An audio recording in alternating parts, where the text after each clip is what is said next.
The meeting to order and would ask you to please stand if you are able for the Pledge of Allegiance. I pledge allegiance to the flag of the United States of America and to the republic for which it stands, one nation, under God, indivisible, with liberty and justice for all. Thank you. Please be seated. And welcome to our City Council meeting for August 21st, 2023. We will now turn our attention to item number 3, public input. Do we have any signed up for public input? Thank you. Item number 4, amendments to the agenda.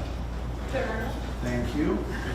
Go to item number 5, the mayor's report. And first of all, thank you for putting up with a little bit less parking this evening. We're painting City Hall and getting that all prepared for all of our visitors that will be here very, very soon. So that's going to look really nice, and I'm so glad that we're doing that.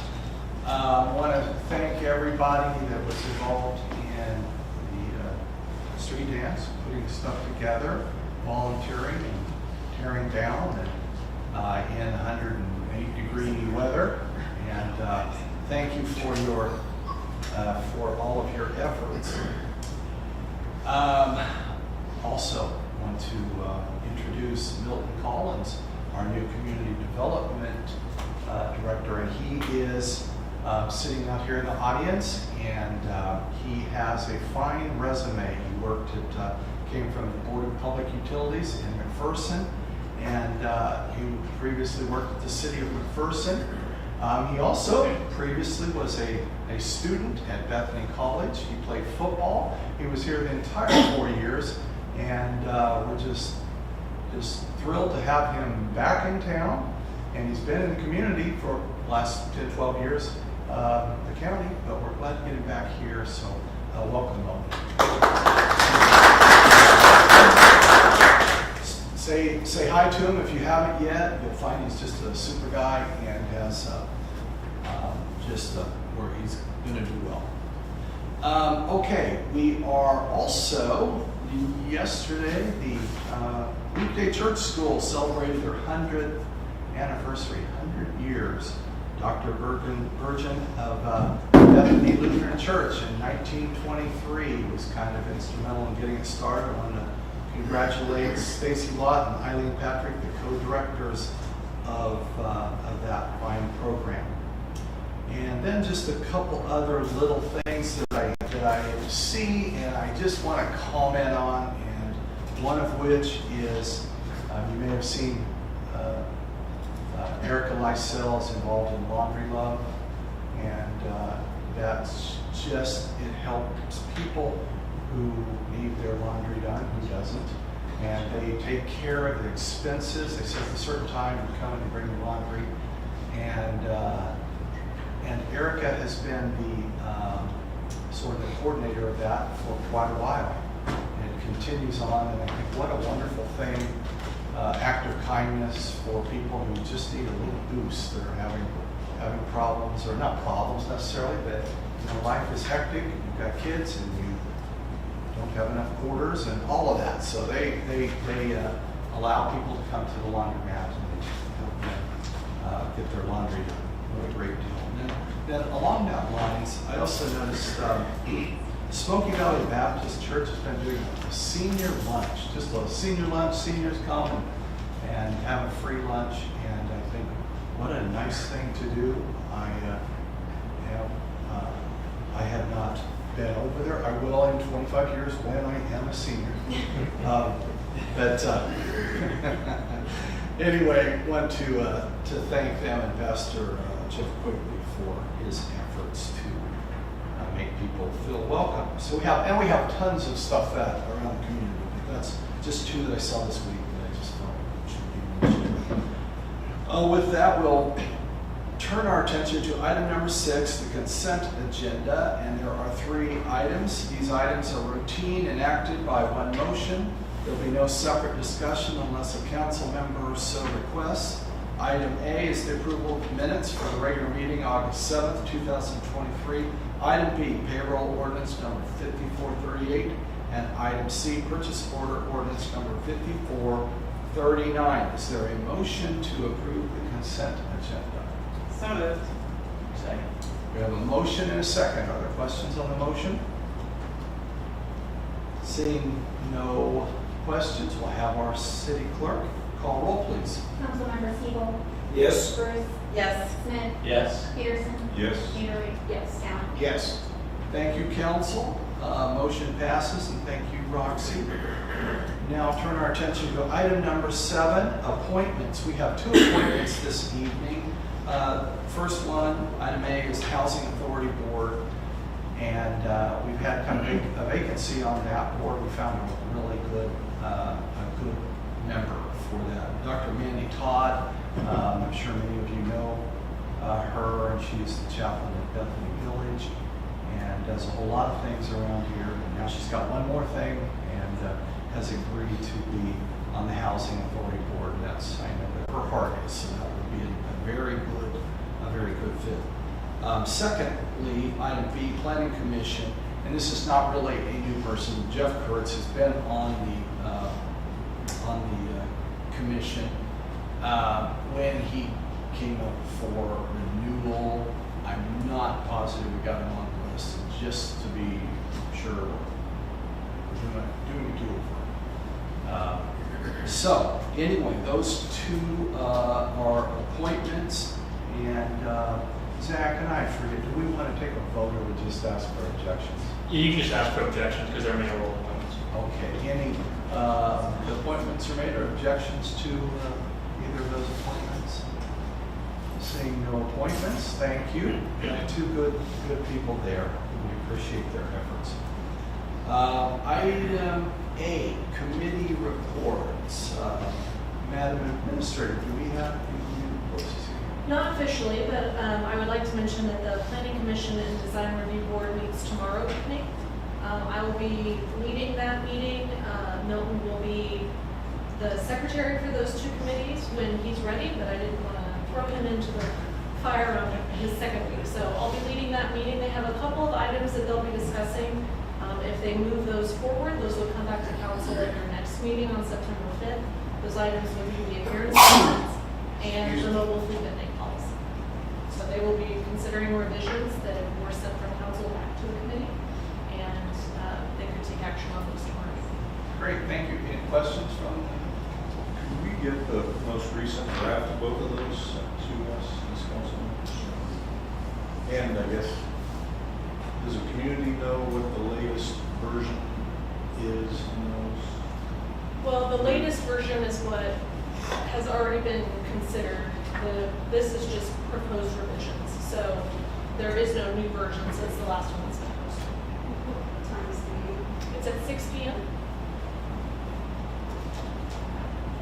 Okay, further questions? Okay, thank you, Christy. Next item is item number 9, old business. Is there old business to consider this evening? There is not. Thank you. Item number 10, new business. We have 3 items this evening. We'll start with item 8, library expansion. And we'll once again call on our city administrator, Christy Northcott. Thank you, Mayor. Susanna Swinson, the library director, is here this evening, and Judy Murphy from the library board. But I wanted to just give a little bit of background as to what they'll be presenting this evening, and then allow them to give some more detail. On February 6th of this year, the Lindsborg Community Library Director, Susanna, presented to City Council at your regular meeting the desire to expand library services from their current location at 111 South Main into 109 South Main, which at the time was for sale. City Council provided unanimous consent at that meeting to allow the library to proceed with purchasing 109 South Main. And since that time, they've been working with Hutton to create a design and a budget for the expanded library. As background, the city of Lindsborg owns that facility, 111 South Main, and now that they've purchased 109, that will also become the property of the city of Lindsborg, and we will be working on a deed transfer and a revised lease agreement so that as they expand into 109, that would all be legally deeded and the revised lease agreement would be done accordingly. As part of the lease agreement that we have, any alterations that they make to the facility has to come through council, and we have to provide written consent for that. So this evening, they are presenting not a final design, but an initial design of what that would look like, what that expansion would look like going from 111 into 109, and how that flow would work within the 2 spaces. So they're presenting that this evening, and they have some renderings to show, some blueprints to give you an idea of what that would look like. There are a couple of conditions on what they're presenting this evening. The design created by Hutton being presented to council unifies 111 and 109 South Main into one improved library service center. So the overall idea is that they are seeking council's consent to proceed with unifying the 2 spaces into one library. And that building, as I mentioned, would be owned by us, by the city, and leased to them with an amendment to the current lease agreement. So there's some information in your packet about their funding sources, which I'm sure Susanna will touch upon. And so after she provides some detail, the recommended motion would be to approve the library's request to proceed with fundraising and construction for the library building project with the conditions as presented. Thank you, Christy. Are there questions for Christy? Seeing no questions. Susanna, you want to come on up and introduce yourself? And welcome. All right, well, thank you. Again, I'm Susanna Swinson. I'm the library director. And what we have here is kind of a design that we have come up with of how the 2 can work together. There we go, it works. So what we have here is basically half of the current library. Here is Main Street. And so there would be some demolition here, but then all of the blue lines are existing and green are new. So here we would have the Heritage Room, instead of being in the back of the library, that would move up front so that it's highlighted for both visitors and our local people.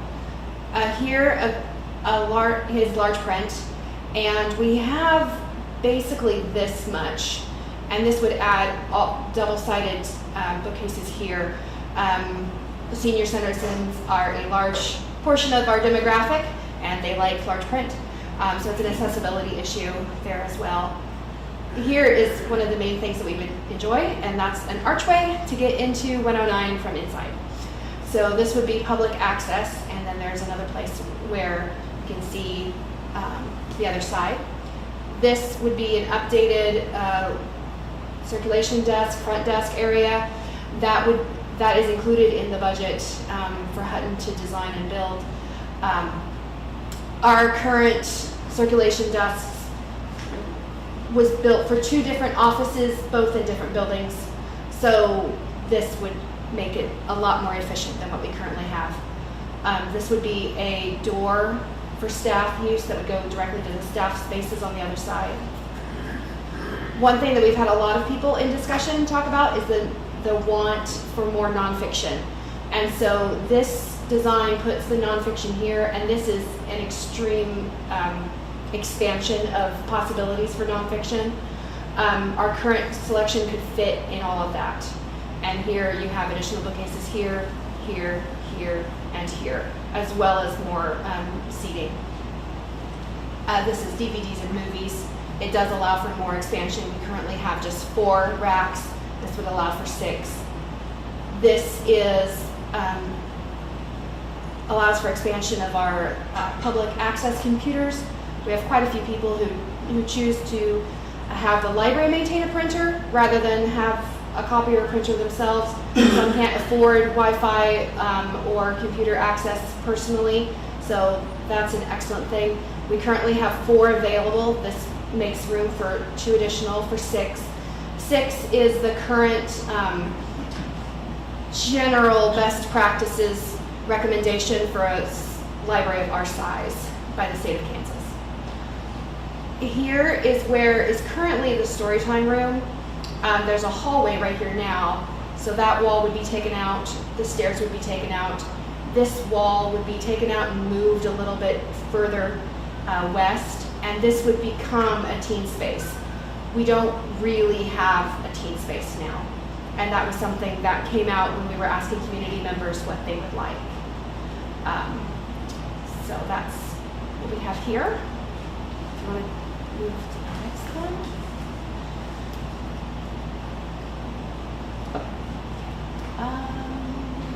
That's 109. We can talk about 109. That works. There we go. Yeah. So this is the east side of the current library building. So there's the teen space again. The thing that I'm probably most excited about is here. It might be boring, but it puts all of the water in one place and it adds floor drains. A couple years ago we had flooding, and that's terrible in a library. Now there would be floor drains in those places so that we could mitigate disaster if that would ever happen again. Also, our bathrooms are awkwardly large for being single stall bathrooms currently, and this would rearrange the doors and the walls so that both would be 2 stalls, 2 sinks, and baby changing tables there. It also moves the water fountain so that all the water is in one location. There would be places for expanded audiobooks. The fiction, which is currently this, plus a couple here, would also expand into over here, so there would be more collection space. We also have, this is a patron access computer. So right now, we currently have just 1 catalog. It's all online now. It's not a traditional card catalog, but it's the same idea, just online. And this design has 3. There's one here, and there's another that I forgot to show you. This one here is designed to be seated. We have received grant funding to get to this already. So that would provide patrons who are looking to see what's available ways to look it up themselves, more options for them to do this. And right now our only online catalog is at a standing height, and having one available at sitting height makes the library more accessible. Back here, the walls stay the same. One thing is that there's a plan to put glass in here to help reduce sound some more. There's an open window interior here. And this is currently nonfiction and the heritage room, but we thought to flip it and make this the children's area. So this would be the children's storytime room, which is completely enclosed. It has interior windows, has a door, and then this would be the juvenile fiction area. So all of the kids would be in this corner, which is the furthest away from the quiet spaces, which will be over here. And there we go. So this is the 109. This is the the archway into the new space. Currently, it is divided into two halves. So this wall would be taken out. There's kind of an awkward entryway here. That would be leveled, and that door would become just emergency exit only. This would become the used bookstore, which would be attached to storage with the used bookstore. This is huge because we used to have storage for book sales off-site, and now to have it all on-site makes things much easier to work with. So bookstore here, seating, and here we would have a place for magazines and newspapers, quiet reading. This would become a doorway so that staff could get into staff spaces. And then here we would have 2 private study rooms where you could close the door. So that is something that has been requested. We've had people who are coming to the library more for remote work, for school work, and so that is really something that we thought was needed. Also, one of our major funding sources is David Nutt funding, both the gifts that we received outright in 2017 and grant funds that we are applying for. And with his value for libraries for education, we thought that was only appropriate to include that. Otherwise, for here, there's a staff restroom which would be updated for code compliance. Here would be a staff space for belongings and when like a fridge, so that when you're eating there on site, you have a place to do that. And then 2 staff work areas away from the desk for other tasks that need to be left out all the time or that just go smoother, administration, interlibrary loan, that sort of thing. So, are there questions? Questions from council? Yes. Where's the used bookstore portion currently? Oh, the used bookstore, so it will be moving here. It's currently down here in that area that will become the heritage room. So it's on the street now. Yes, it's on the street now, yeah. And it will be on the street just in 109. So there will be 2 windows that it will have for display. I would just wonder if you might want to consider a door directly into that area. I guess with the enhanced size and you might get more foot traffic in there than you have previously. Sure. Again, maybe not. But I mean, versus them having to come through the Yeah. actual library proper, if we had any. Sometimes Yeah, it's and- nice to have one entryway, Well, though, for controlling who's yeah. coming in and out, and knowing what's going on, because trust me, I've run into my share Yeah. problems with that. There may be Ways in. negatives for sure, but it just seems like a bigger, I mean, bookstores are popular places for Yes. tourists to stop, so. Yes. So if you were concerned with having traffic, that kind of traffic through the main library, if not. I don't think it'll be a problem, but definitely to keep it and not board it up. Yeah. Quick question, the children's room, which I think you call it story time area. Yeah. That's still going to include the little hands-on Yes. activities that they can do. I know that's really popular amongst Yeah. youngsters, and anything we can do that's interactive, I think the more the better. And I just want to ask if that's still going to be there. Will it be expanded at all? Yes. Or- So this footprint is actually larger. It's a different layout, but it is larger than we have currently.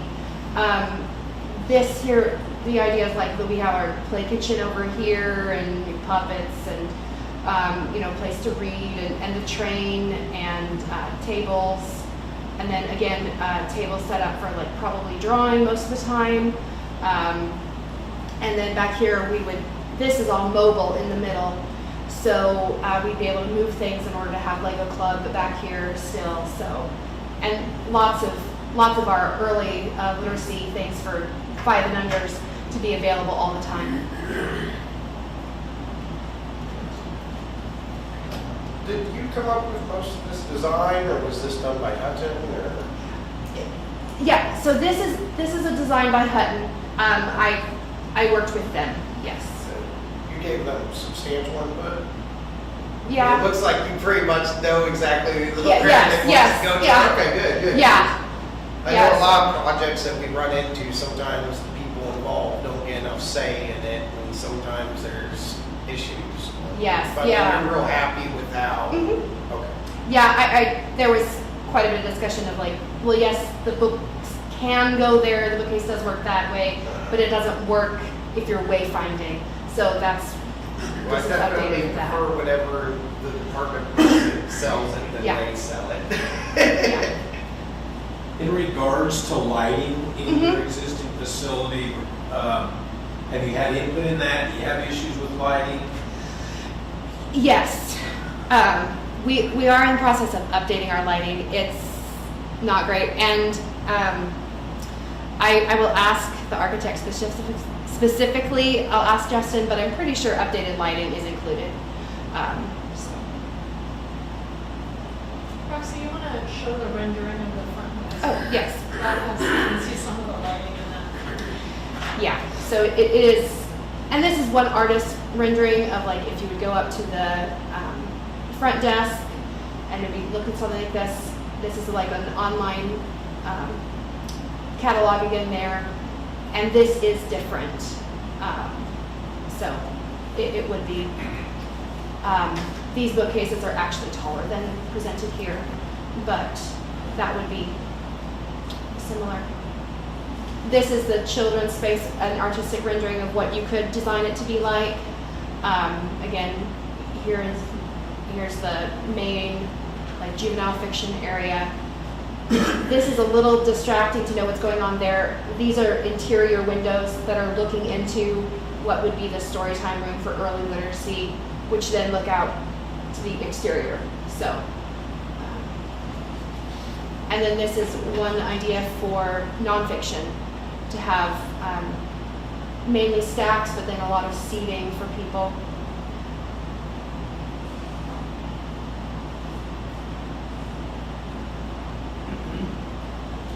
Further questions for Suzanne?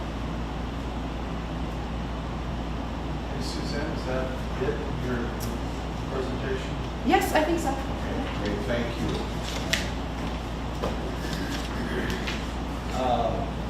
Council, you have a recommendation in front of you, which would be a motion to approve the library's request to proceed with fundraising and construction for the library building project with the conditions as presented.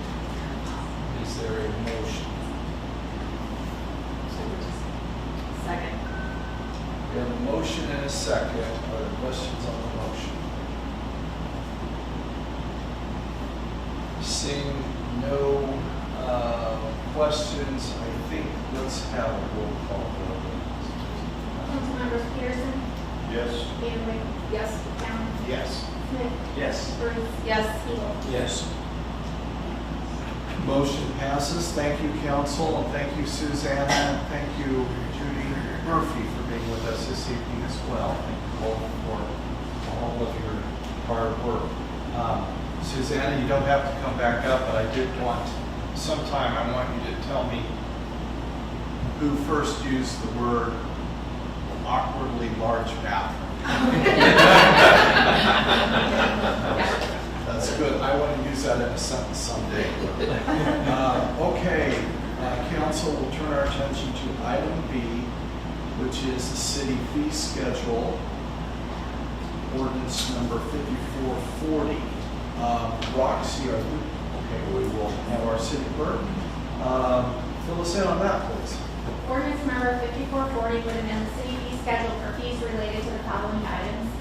Most of these items you would see on the previous agenda, and we've taken out just a couple that we had questions about, and then we've added 2 more. But so in particular, regarding animals, the Lindsborg Police Department has recently acquired a microchip reader that can be used to find the owner if they come into possession of a lost dog that is microchipped. The current rate to license a dog is $5 for those that are spayed or neutered and $25 for those that are not. Staff would like to add a one-time licensing fee for microchip dogs for $35 and a lost tag replacement fee of $25. This would incentivize owners to microchip their dogs and aid in the reunification of lost dogs with their owners without the dogs having to be counted. Then under courts, we added raising municipal court costs. After speaking with City Prosecutor Zach Strella, the staff is recommending that the municipal court costs be raised to $110. We currently have no charge in municipal court for expungements. So again, in consultation with City Prosecutor Zach Strella, staff is recommending a $50 fee for all expungements. And there was a correction to the DUI diversion fee charge, making it $150. It was $150, but there's a $250 community corrections supervision fund fee that's implemented by the state and administered by the municipal courts, and we need to switch that so it's the $150 for us instead of the $250 for the state. Under public safety, because AMR now handles all of the EMS billing, the emergency management and services section can be completely eliminated. And then also to cover the minimum cost of the fire department staff and vehicles standing by at fireworks displays, staff is recommending increasing the permit rate from $25 to $100. And under utilities, the city receives requests for electric and water disconnects from homeowners that are remodeling or who temporarily relocate for the winter and request that their electric and or water be shut off during construction or while they're away. Because this requires administrative time as well as staff in the field, staff recommends a $50 charge for disconnecting and reconnecting service for each electric and water. And the last would be ordinance number 5332, established electric rates through 2026. The city fee schedule has now been updated to include the rates for 2023. We're looking for a motion to approve ordinance number 5440, amending the city fee schedule as presented. Thank you, Roxy. And this evening with us as well is David Hay, our Finance Director, and Michael Davis, our Chief of Police, if we need them to answer questions. So with that, Council, we will direct our questions to Roxy if you have any questions. I do have a question about the cost to standing by for fireworks displays. What is that for? If people are shooting off fireworks. So like when we used to have them at the football field or at the softball field at Bethany, Okay. the fire department staff would always be on site. Okay. So not fireworks stands, just the actual shooting off of fireworks. I apologize, I feel like this was probably explained previously, but I forgot. Like, why, how does the $35 fee for the microchipping represent an incentive? Because you. It would be a one-time fee. You would And never so- have to license your dog. Right now, it's an annual. Okay, license. so that's what I wanted to confirm. So in other words, it's one time 35, otherwise $5 every year, or $25, right? Okay, thank you. Further questions?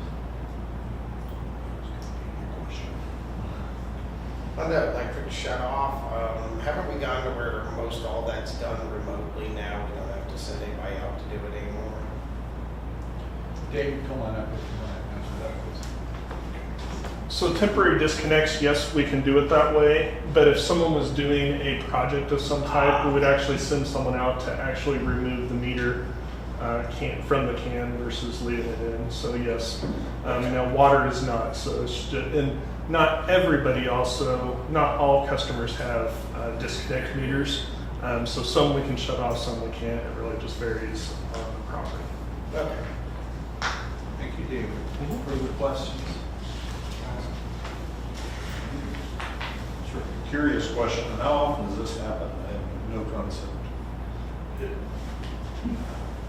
As far as the temporary, Disconnects for so like vacation. snowbirds is mainly where we see it, and then the other places is when someone does a major house remodel. Because obviously, if they are in the house doing remodeling, they're just shutting off that room. But if it's a major house remodel, the electrician may request that the entire house just be completely shut off, so there's no chance of electrocution. But is it dozens of times a year, or 50, 100? I have no concept. I would say we have a half dozen people that shut off as snowbirds, I would say. And then it seems like we had this conversation about those that have disconnects because of lack of payment. didn't we separate, is that, that gets separated from this conversation? Is there a different fee for that? It seemed like we all had that entire conversation together. So I'm guessing you're talking about the delinquency fee, that if someone doesn't pay by the time of what we call shut-off day, which is the last Monday of the month, there's a $50 fee for them to be reconnected. And that's our delinquency fee, but that's different than what this fee would be. Right, but it would be the same amount, just Correct. different area of the code. Correct. Yes. In section 40, chapter 42, sidewalks and streets, there's some blanks in there. Is that just, sorry, Kristen, let you get there. I don't even know how to tell you what page 32 of your overall packet. In what chapter? 42. You're talking about sidewalk construction. Yeah, like the first few rows, I mean, are those supposed to have numbers in them? And is that just our copy, or is that?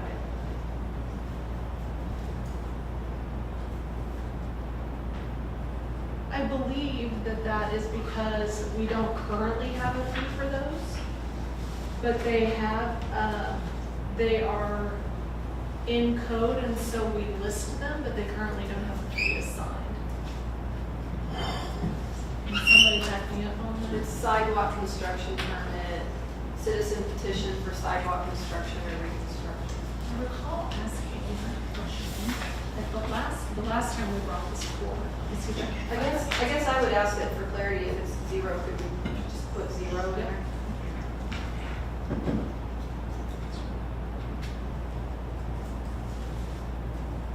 see if I can find that for you. Do you have another question? And somebody would there's- like to ask, I'll try to find the answer. Yeah, no, there's a couple of other places where there's a blank, so I guess in water connection fees, there's a couple blanks.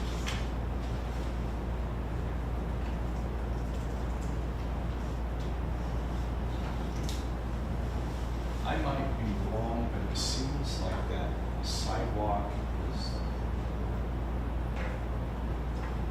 historically, we want people to repair their sidewalks. I don't have any objection to it being zero, I just want wanted like to a be zero. clear that it's zero and not. And looking at the code, it looks like it just references the city fee schedule, so if we adopt that as blank, it'd be referring to this, which would make it 0. And I presume it would be the same with the ones that follow.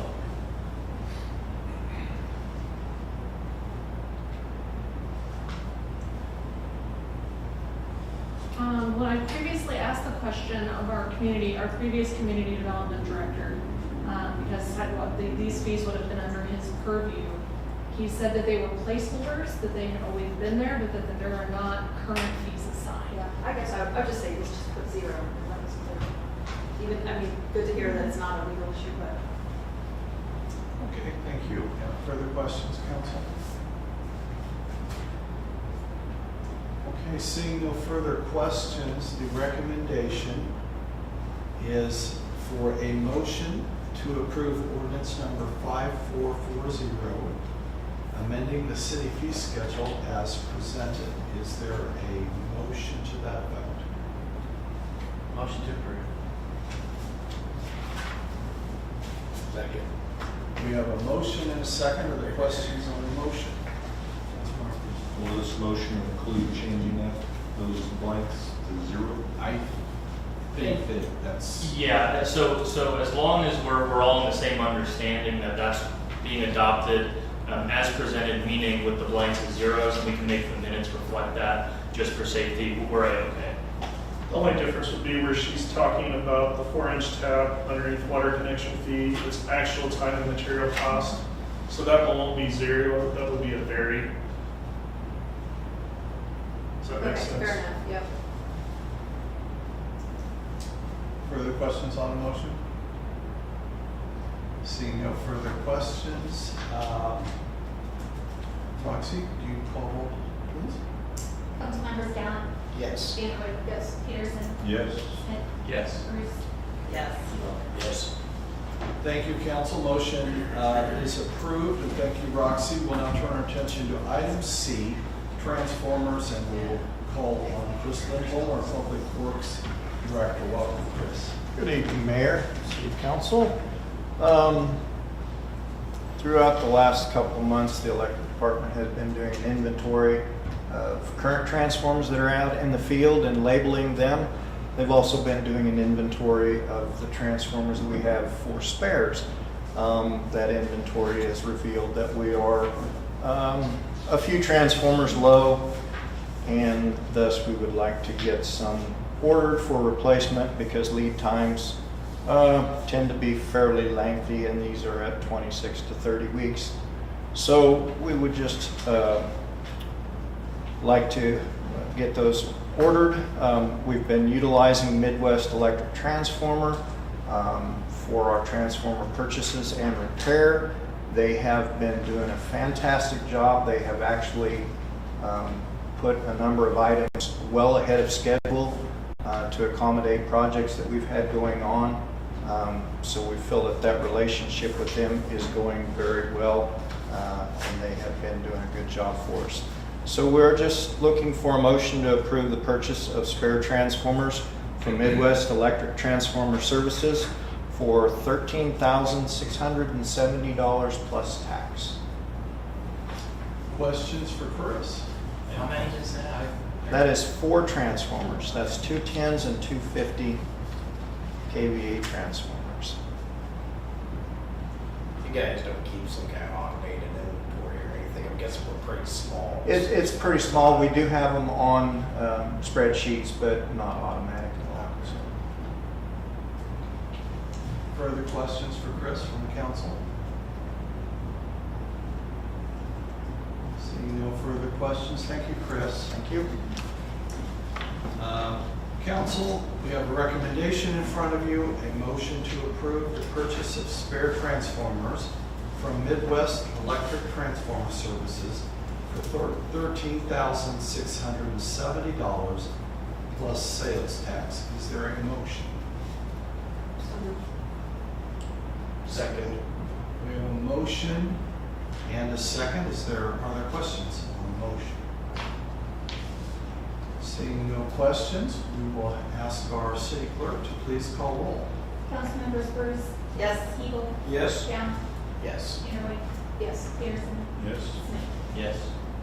Motion approved. Thank you, council. Thank you, Roxanne. And Chris, thank you for taking such a proactive view of this. We appreciate it very much. With that, council, we will turn our attention to item 11. Madam Administrator, do we have need for an executive session? No, Mayor. Item 12, is there other business to come before the council this evening? Councilman? Can I ask a question? Yes. On behalf of the public, I was asked, someone is moving in town, staying in town, but they're curious about the process of registering to vote, making sure they know where they're voting and making sure that they can vote and it's in the right place. Where would they find that information? And just call City Hall or how would that? Like the voting centers. Well, they want to make sure they get registered Roxy? correctly, change of address, and then making sure they understand where they go to vote. We actually have the forms here in City Hall that they'd like to come by and pick them up, but it has to be done with the county. County clerk is in charge of all of the elections, so even if I get the form here, it needs to be sent to the person, and then the county clerk will send them a postcard letting them know where they need to go. Okay. Do they have to do it in person or they just mail it? They can just mail it. Okay. Thanks. There may be a form online and I can vote for them, but we do have our copy here. All right. Hopefully they're watching tonight. I just heard it. Thank you, Roxy. Further questions? There's not further questions. Are there other items of business to come before the council this evening? I just want to congratulate the library and Susanna's leadership and Judy. That's an amazing thing for the city of Lindsborg, and I think that is fantastic for the future. So thank you so much for all your work on that. Okay, council. Seeing no further business to come before the city council this evening, I would entertain a motion to adjourn. So moved. Second. We have a motion and a second. All in favor signify by saying aye. Aye. Opposed, no. Ayes have it. We are adjourned. Thank you, council. Thank you, all of you who attended this evening.